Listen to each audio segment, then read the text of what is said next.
क्या आप यकीन करेंगे कि 4500 साल पहले जब न मशीनें थीं न क्रेन, तब इंसानों ने इतिहास का सबसे बड़ा चमत्कार खड़ा किया था। यह है गीजा का महान पिरामिड, जो मिस्र की धरती पर खड़ा एक अमर रहस्य। क्या यह इंसानी मेहनत का कमाल था या कुछ और? हजारों साल पहले जब दुनिया में मशीनें नहीं थी, तब इंसानों ने इतिहास का सबसे बड़ा चमत्कार बनाया। यह है गीजा का महान पिरामिड, जो 4500 साल पुराना है। इसे फराओ खुफू ने बनवाया था, जिन्हें देवता का रूप भी माना जाता था।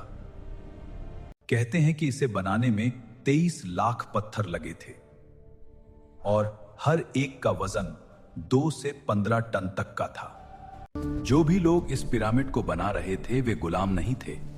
ये कुशल मजदूर थे, जिन्हें वेतन और भोजन मिलता था। कहते हैं कि उसमें लगने वाले चूना पत्थर को पास की खदानों से निकाला जाता था और भारी ग्रेनाइट पत्थर असवान से लाए जाते थे, जो यहां से सैकड़ों किलोमीटर दूर थे। बताते हैं कि पत्थरों को लकड़ी की स्लेज पर रखकर गीली रेत पर खींचा जाता था। जब रेत पर पानी डाला जाता तो घर्षण कम हो जाता था और भारी पत्थर आसानी से खिसक जाते थे। वैज्ञानिकों का मानना है कि पिरामिड के चारों ओर मिट्टी और ईंटों की विशाल ढलान बनाई जाती थी।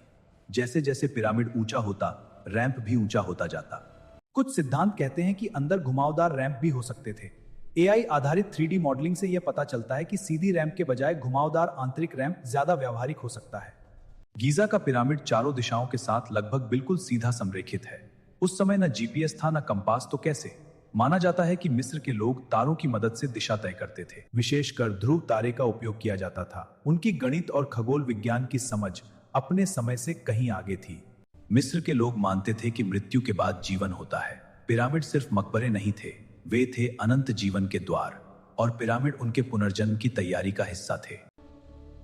कुछ लोग मानते हैं कि पिरामिड एलियंस ने बनाए, लेकिन आज तक ऐसा कोई वैज्ञानिक प्रमाण नहीं मिला। पिरामिड सिर्फ एक पत्थर नहीं, बल्कि मानव बुद्धि और विश्वास की अमर कहानी है।